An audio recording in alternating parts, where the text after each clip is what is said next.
Okay. Well, hello, everybody. Welcome. I'm Brian Kernighan. I am talking today with an old friend, a colleague, and a very distinguished computer scientist, Doug McIlroy. As a bit of background, Doug got his PhD in applied math at MIT. He joined Bell Labs in 1958, where, among other things, he was a department head in the Computing Science Research Center for well over 20 years. This is the group that developed the Unix operating system, the C programming language, C++, and a bunch of other important things. Doug retired from Dartmouth, retired in 1997 from Bell Labs, and went to Dartmouth College in New Hampshire. And along the way, he was awarded a number of things, including the Usenix Lifetime Achievement Award in 2006, and he was elected to the National Academy of Engineering in 2008. I've known Doug for a very long time, I must say. I was his summer intern in the summer of 1967 at Bell Labs.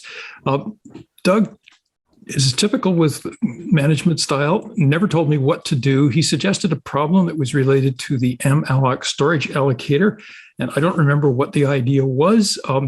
For sure, I didn't do whatever he thought I was going to do. I went off and did something else, which is probably typical of interns, but it probably worked out okay. I was invited back and fortunately worked for 30 years just down the hall from Doug in the same group. So at Bell Labs, Doug had two basic roles. One was as an exceptional creator of innovative software, and the other was as an exceptional manager of a bunch of very creative people. And so what I thought we would do today is to talk about each of those in some way or other, and we'll see where it goes. I thought we would start with some of the individual contributions that Doug made.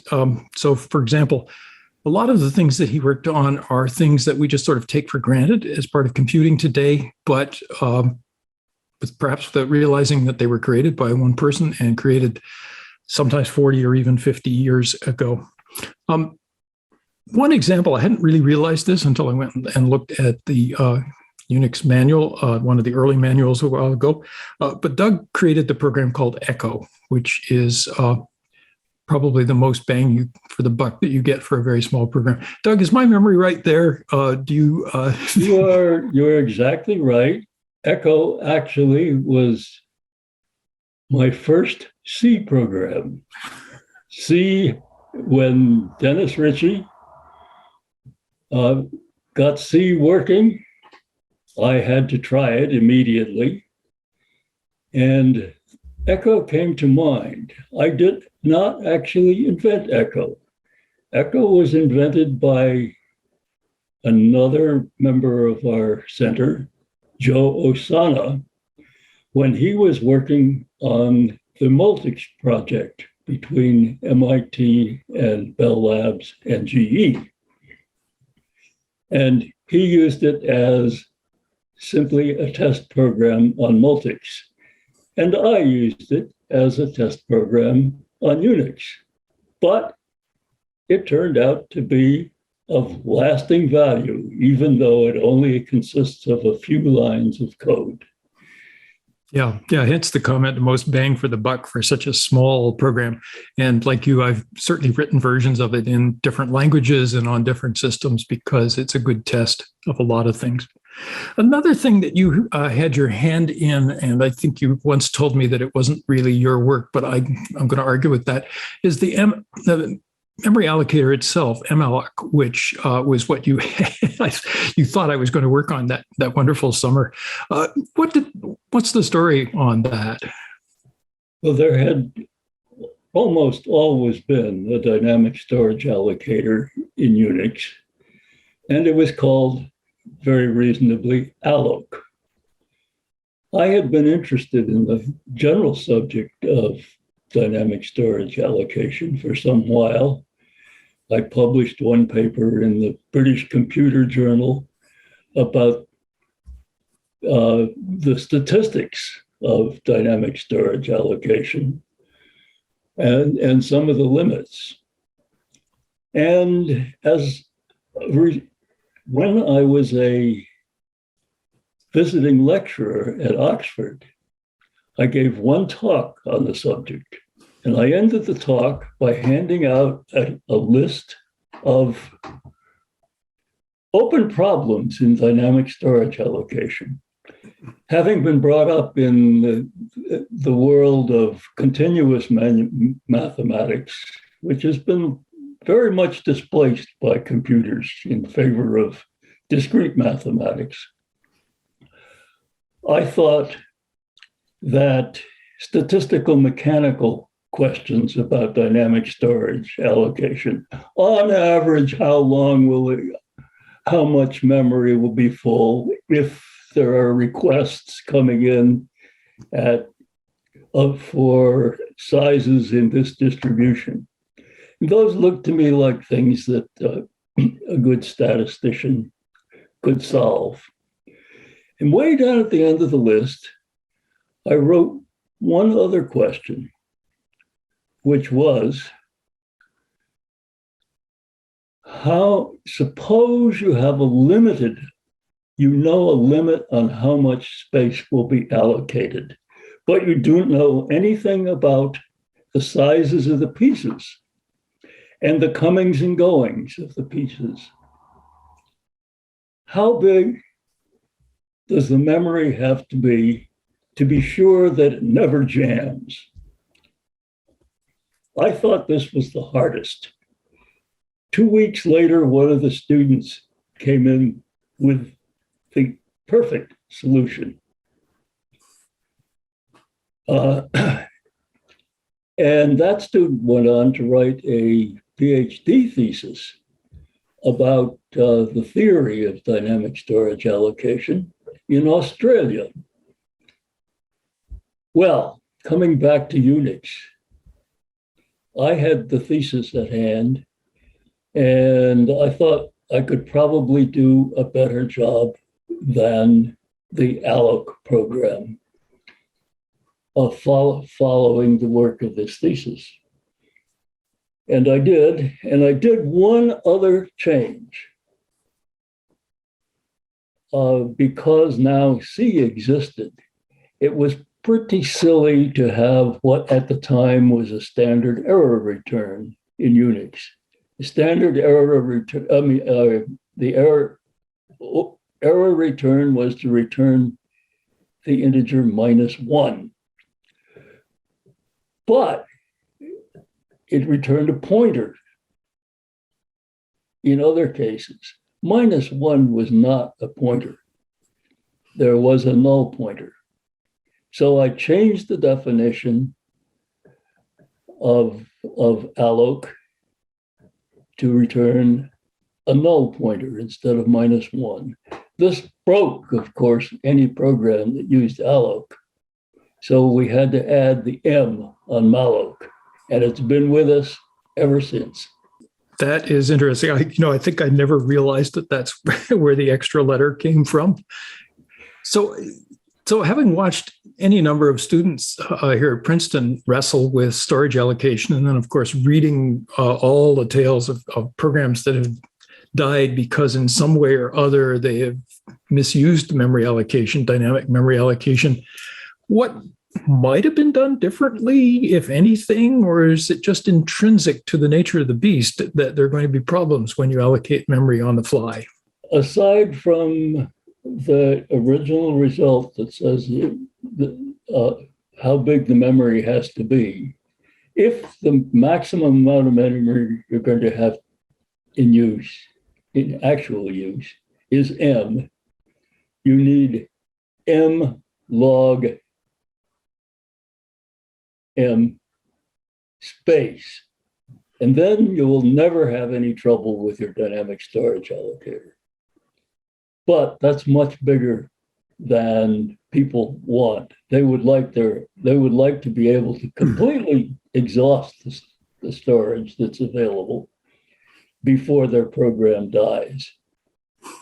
So no, I don't think there is any silver bullet lying around for dynamic storage allocation. There are a few facts. We know that first fit, which means scan the memory, you would like space a given amount of space in the memory, scan the memory left to right until you find that amount of a place big enough to put it. That's called first fit. Another method is called best fit. Scan for a place where this, which is closest up with room for it. First fit beats most other algorithms. That's known. And so first fit is in fact what my malloc did. But that's not much of a theorem.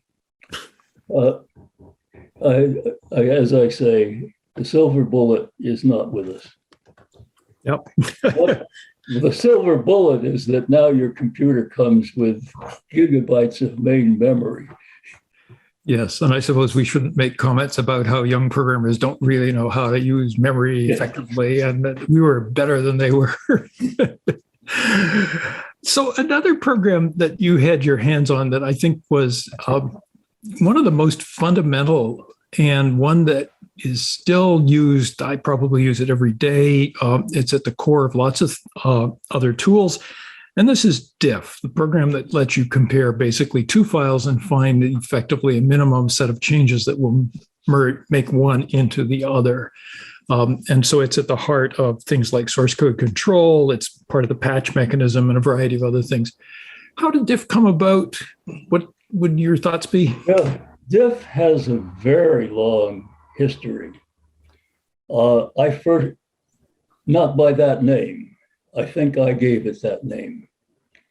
But the first such program I saw was written in the late 1960s by Steve Johnson, another one of the Unix people, but he wrote it before Unix. And the big problem in Diff is, well, you're trying to line up two texts. And you want to get what is the best alignment. And the definition of best alignment may vary with people. But the scheme that Steve used was pretty good, but it could give you crazy answers from time to time. It was easy to cook up examples where Steve would pick out every third line as a match, or when in fact it would have been good to wait for a long time and get a big match further on. When Unix came up, the program was rewritten with the same heuristic by Mike Lesk, another early Unix person. And then I saw it and I said, well, yeah, I think I could do better. And I tried various things. And also at the time, there was Dan, is that his name? Hirschberg at Princeton. Do you remember him, Brian? No, I don't remember that. Tom Zemansky's the one I would remember Yes. who had something to do with this. Well, Hirschberg came before Zemansky. And he had a way to solve an idealized problem, which is you've got these two files. What you want to do is maximize the number of lines that match. The longest common subsequence problem, this is known as. That actually was solved quite a long time ago, a dynamic program for it. And the trouble was the dynamic program took quadratic memory. Hirschberg found a way to reduce that to linear memory. We were doing better now. And I implemented Hirschberg's thing. And I also thought, people rearrange big hunks of code, and you'd really like to find rearrangements. So I worked on that, and that worked pretty well for people who really did move big hunks of code. Then I tried it on assembly language. An assembly language for a machine like the PDP-11, which we had, has tremendous numbers of matches. The same instruction occurs over and over again. And you could almost take two assembly language programs and find the maximum match between them that was absolute nonsense. So I threw that out.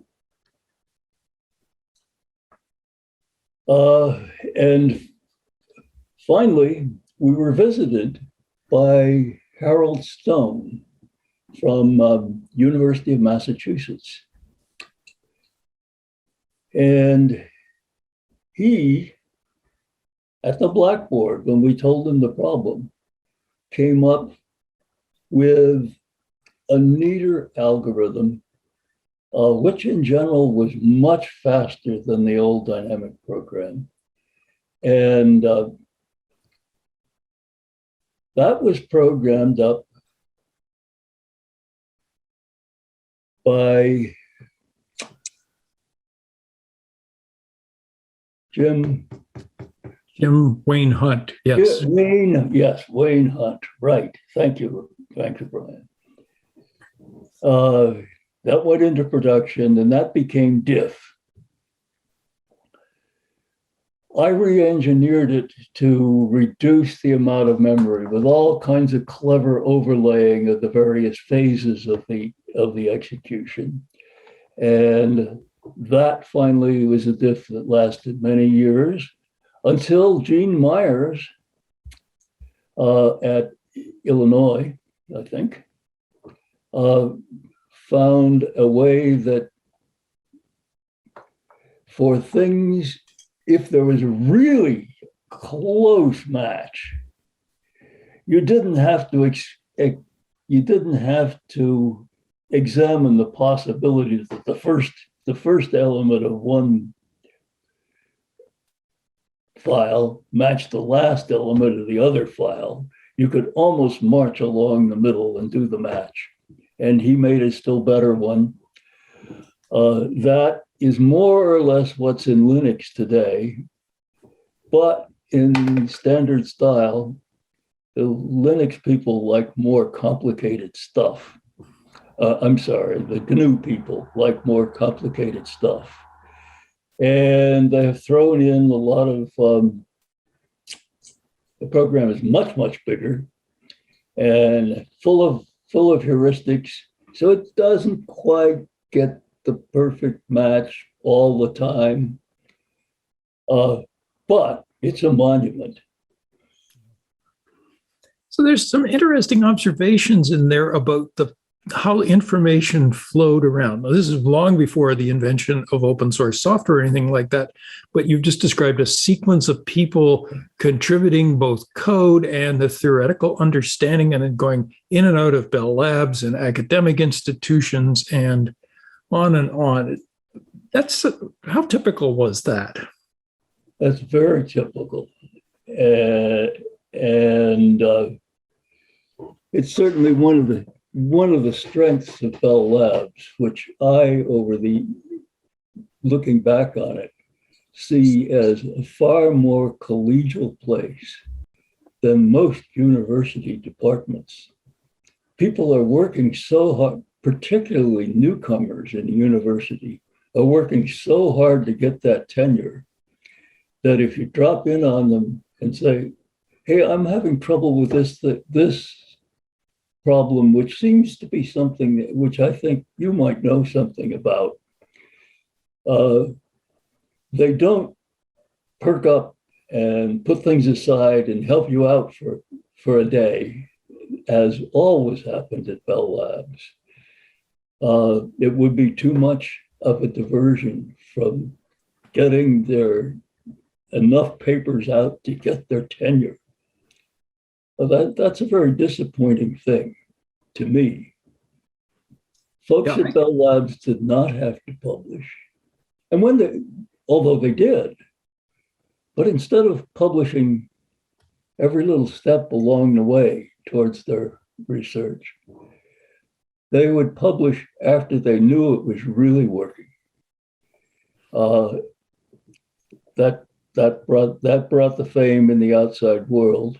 What brought the fame inside was the work itself and not the paper. Yeah, I think that point about dropping in is probably not as appreciated as it might be these days, because certainly that was the style when you and I were there. And the fact that we were all in the same very small number of corridors meant that if somebody had an idea, whether good, bad, or indifferent, they could walk into pretty much anybody's office and get help with it, opinions. I will speak from bitter experience, get shot down fairly regularly. You were quite good at that. But there were lots. It was a really a very effective way to do business at that point, as far as I can see. And that is something that's much harder to arrange, at least in the academic setting these days.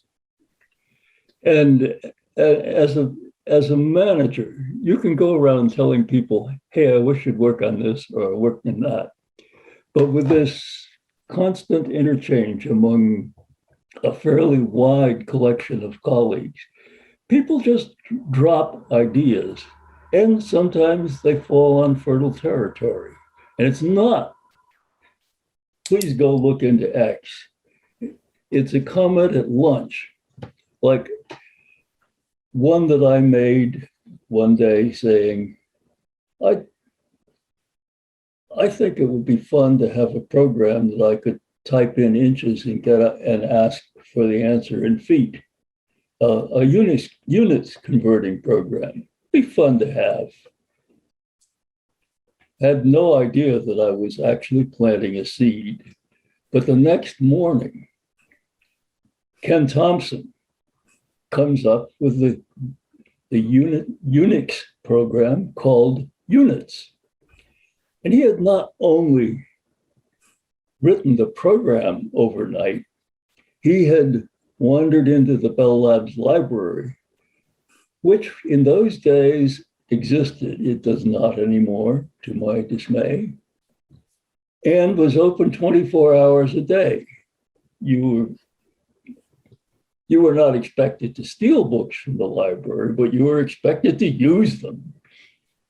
And Ken found a book on units. So not only did he have this program working, he had it seeded with 200 different known units, many of which I had never heard of. And the same thing has happened to me. Rob Pike comes into my office and mentions that he'd like to have an ellipse drawing program. This resulted in me writing not only a ellipse drawing program, but publishing a paper in ACM computer graphics. So that idea of dropping an idea and having somebody else run with it, probably the best example, although I don't think it was quite drop it and have it happen instantly, was your idea that you should be able to connect programs together. And it literally, this is almost a quote, by screwing them together sort of like lengths of garden hose. And this dates from probably the early 60s. And that is the genesis of pipes, which is perhaps the most characteristic fundamental aspect of Unix, as implemented by Ken Thompson, probably close to 10 years later. You want to talk about pipes, et cetera? Nothing I like better. Back in 1963, I would say it was, Bob McClure of Texas Instruments called my attention to a paper in the communications of the ACM about a compiler. The compiler had an interesting internal structure. Melvin Conway wrote about that structure and christened it coroutines. And McClure said, coroutines are worth looking at. I looked at them and I was fascinated about them. And that's certainly the genesis of that little squib I wrote that said you should be able to connect programs to each other like screwing garden hoses together.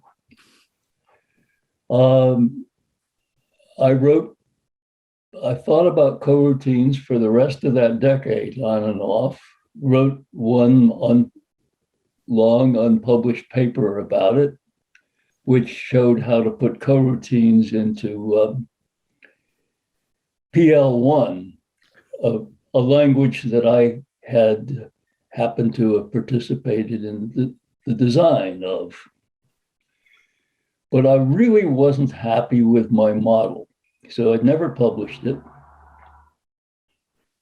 When Unix came along, even before Unix, I mentioned the idea to somebody on GCOS who was playing with the input-output on GCOS. And I said, it would be fun if you could write between two programs.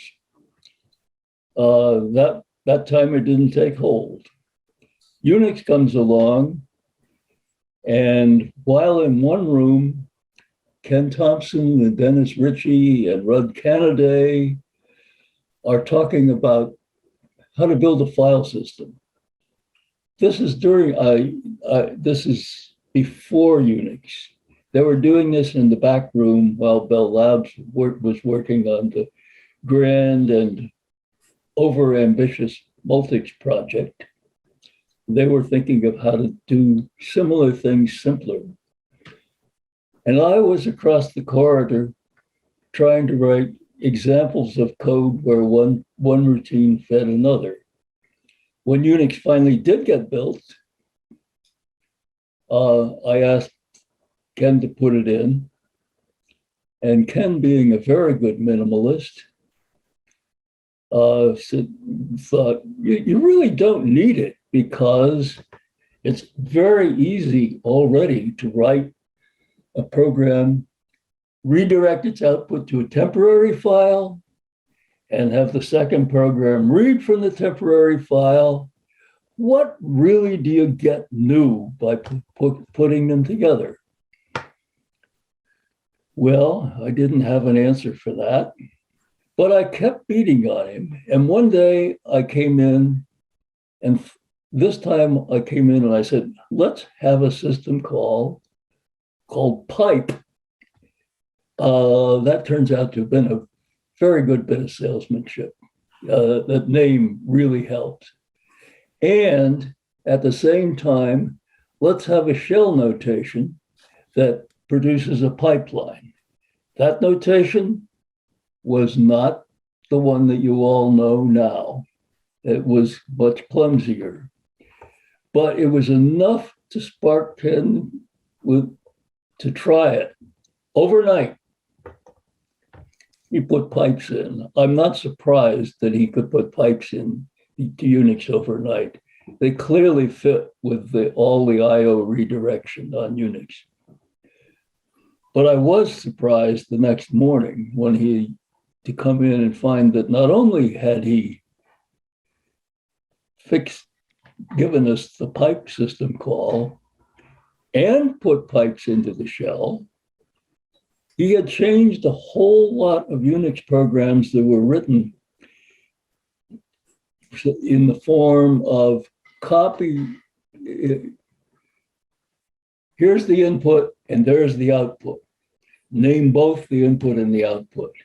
He fixed those so that you could, with a special notation, say, take the standard input rather than a named input file, or produce standard output. And so we had pipes running, and we had a lot of Unix programs already fixed up to use it that day. And people had a wonderful time putting together new programs. Look at this. Certainly one of Brian's favorite examples in his book got shown that day. How many files are in this directory? Well, list the directory and pipe it into the word count program that also happens to count lines. Those programs both existed. My real favorite was we had a typewriter typesetting program called ROF at the time. And Joe Osana had made a clever way to do 2-column output. It was right.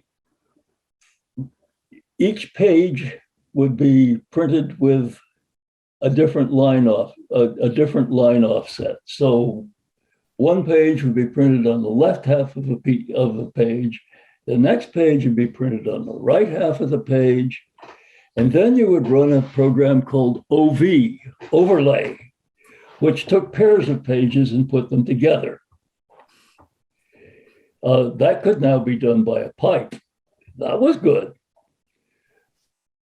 But Joe saw that you could get 4-column output too by piping overlay into overlay. And everybody just had fun that day. By the end of the week, even the secretaries in the office who did computer typesetting were piping outputs of their typesetting into the printer spooler daemon. Yeah. So it caught on instantly. But months later, only a couple of months, Ken was invited to give a talk in London. And he wanted to talk about pipes, and he was justifiably ashamed of my shell notation for piping one program into another. And for that talk, he invented today's notation, which is so attractive. And we've been with that ever since. I think that's sort of the story of the early days of piping. Yeah, that was. I remember those first few days when the pipe mechanism appeared, and there was this frenzy of people inventing weird things to connect. Oh, I should say one more thing. When pipes went into the manual, there was the manual for the shell had practically a whole page explaining how to use them. When the Bourne shell came along a few years later, there were 4 sentences. That's all it takes to know, all you need to know about using pipes. It's a grand thing about it. Yeah. So that leads to another thing that you have had your hands on for a long time, which is in and around the various aspects of documentation and more broadly writing technical papers and so on, and your role not just as an author, but as probably the preeminent person for reading other people's work and making useful criticisms. I mean, I first encountered that because you were the external reader on my thesis, and you shredded it into little tiny bits, but it was infinitely better when I put it back together after that process. And you did the same thing for pretty much everything I ever wrote afterwards. You did that for me and lots of other people for many, many years, decades. What is your thought on the role of somebody like that who understands the technology and is able to also write and tell other people how to write? Well, also there's a personal satisfaction in that. One of the great things about it being a department head at Bell Labs was it gave me an excuse to poke in at everybody else and see what they're up to, and always be on top of the latest developments. That was great fun. And particularly for the more theoretical part of the department.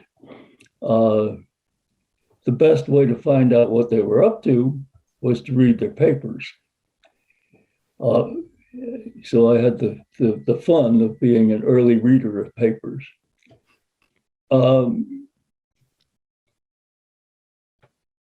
Why did I get into the mode of commenting so thoroughly on papers? I cannot remember, but with time, I certainly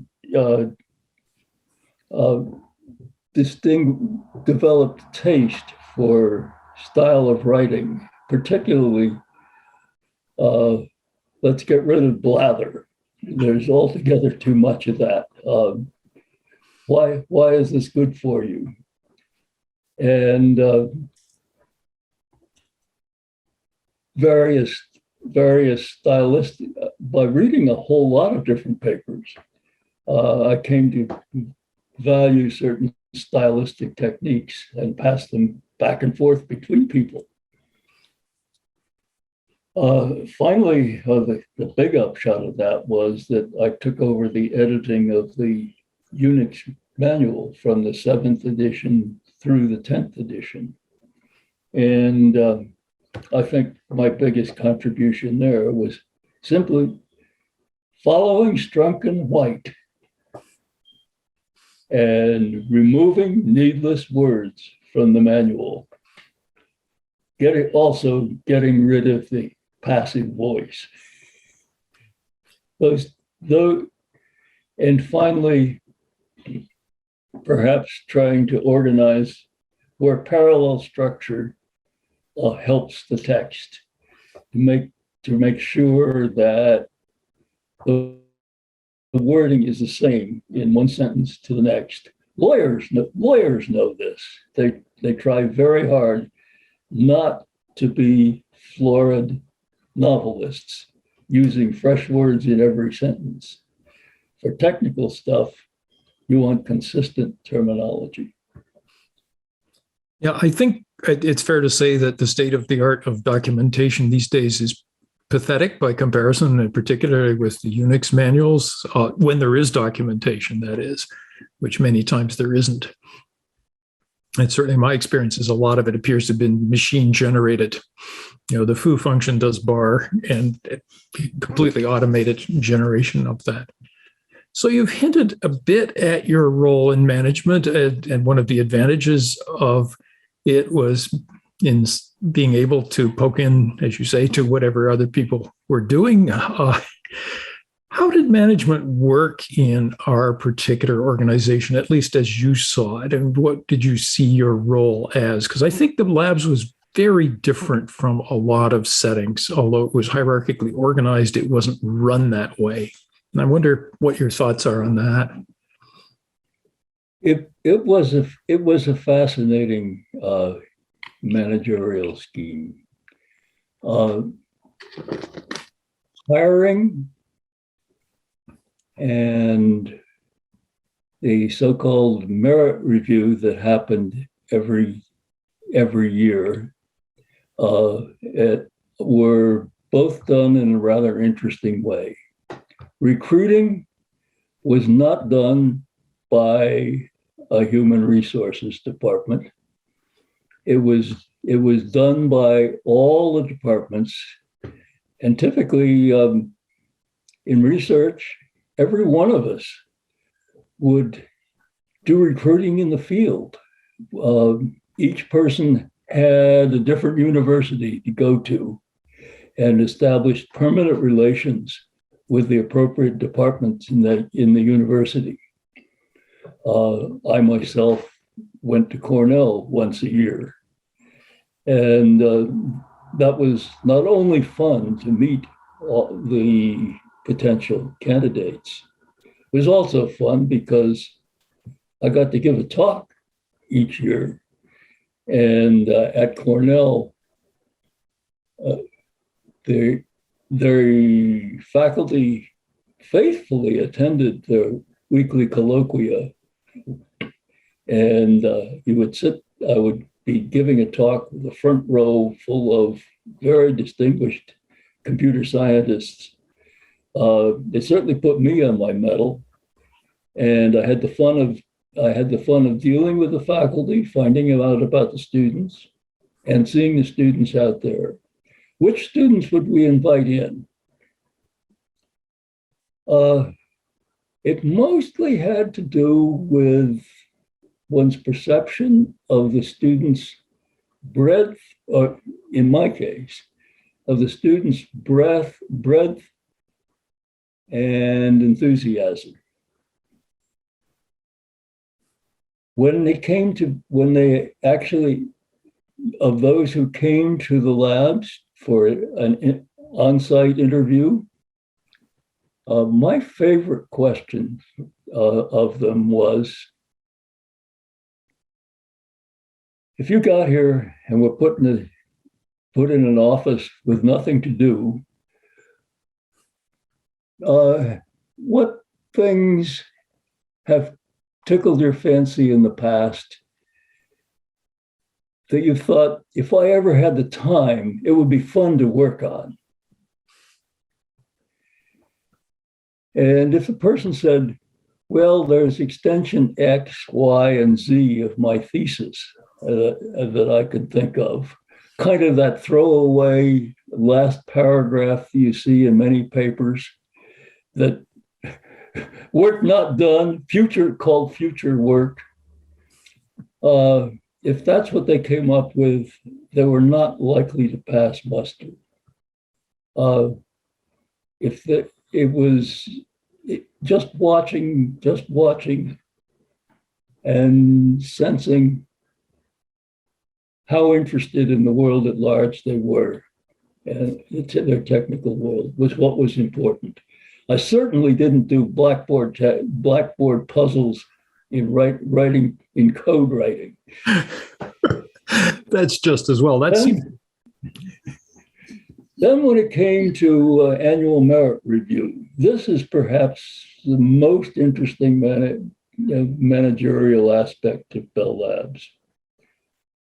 Your boss does not determine your pay or your merit rating.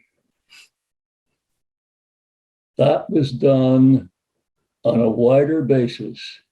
So if you didn't get along with your department head, that was not a disaster. What would happen is each department head within computer science would be called into a center meeting. All the department heads would get together and they would discuss all the people in all the departments. And then at the next level, raises would be determined on the basis of merit. And there was some ranking of the various people on merit. And the same thing would be repeated at higher levels in the company. There, they probably wouldn't talk about everybody, because you might have several hundred, but you would talk about the outliers from the lower level, both the top and the bottom. If you're going to get fired, it was a decision of a whole lot of people, not just one person. If you were really going to get superstar treatment, again, it was the result of a lot of people's judgment. It was also quite possible, and it certainly happened in my department, that bosses would be paid less, so-called bosses would be paid less than people who worked for them. You can well imagine that Ken Thompson was paid better than I was. And very justifiably so. See, if you really were interested in contributing technically, you did not have to rise up the managerial scale ladder in order to rise up the salary scale. This was also a very good thing about the labs. Yeah, I think that was a question I had wondered about, the separate technical ladder and managerial ladder. And if it's measured only in money, then you're absolutely right. Ken made more than I did too, and that was totally appropriate for sure.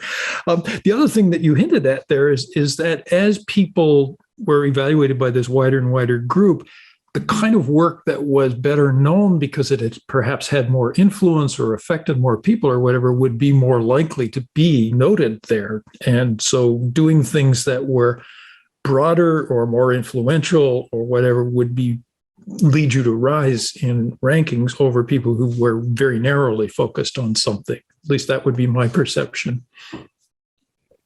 And yes, we never put out a call that says, as almost all university recruiting, we want a specialist in computer security or a specialist in programming languages.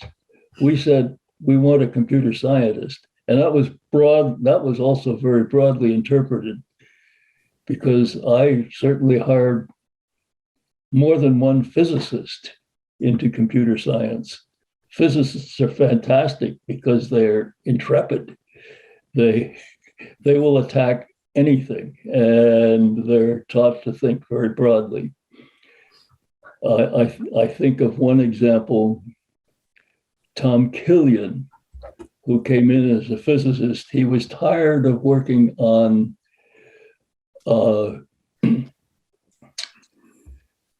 accelerator projects where papers had 500 authors.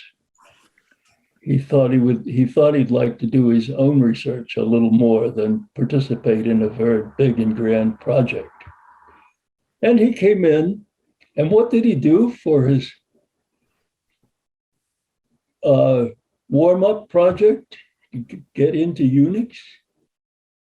He invented the /proc directory, if you know what that is.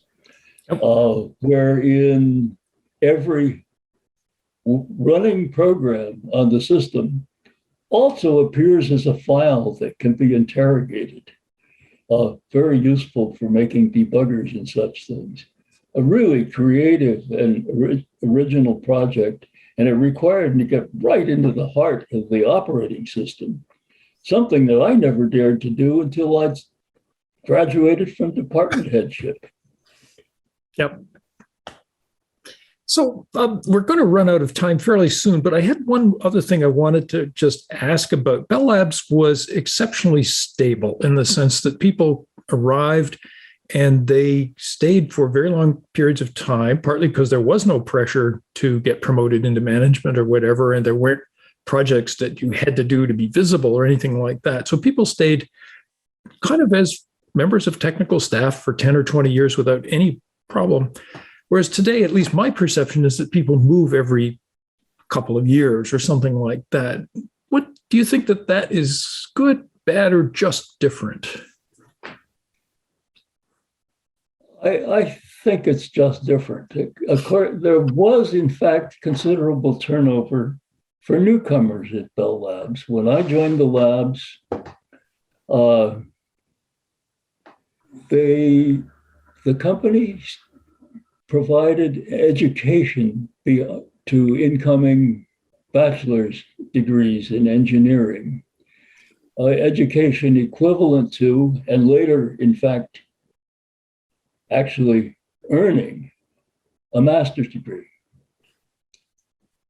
And turns out a lot of people profited from Bell Labs by leaving after they got their master's degree. That was an interesting argument that one of our managers made. Women, unlike men would come out of engineering, you get hired as full members of technical staff. Women, typically coming out of mathematics, would be hired as technical assistants, senior technical assistants, associate members of technical staff, but not official members of technical staff. one of our men, and by the time I came in the late 50s, this was obviously discriminatory. But the argument was still made in the backward parts of management that, of course, women, you can't expect them to stay very long because they're going to go off and get married and leave us. My boss at the time, Bernie Holbrook, looked at the real data, and he found that women left at the same rate as men. The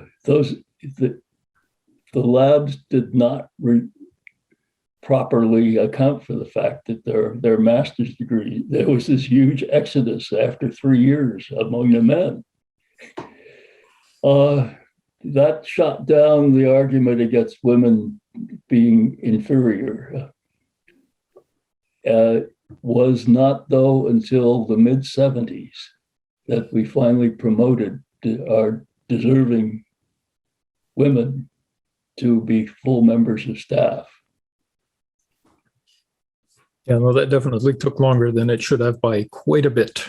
So anyway, Doug, I think we've probably gone as long as our friends are ready for it. So I think what we should do is at this point, call it off. We'll tell Christina that she can come back in and stop the recording, and then we'll see what happens when we reconvene in a couple of weeks, virtually in Argentina. And I look forward to hard questions from the floor in Argentina. I'm only sorry that I'm not visiting the country. yeah, it would be very nice if we could go there. I guess the good thing about the COVID thing is that we can run this kind of thing without having to go anywhere. So indeed. So, okay. Well, in that case, it's as always a great pleasure to talk to you and see you, as it were, in person. And so we'll see you again in a couple of weeks in person. I look forward to it. Okay, Doug. Take care.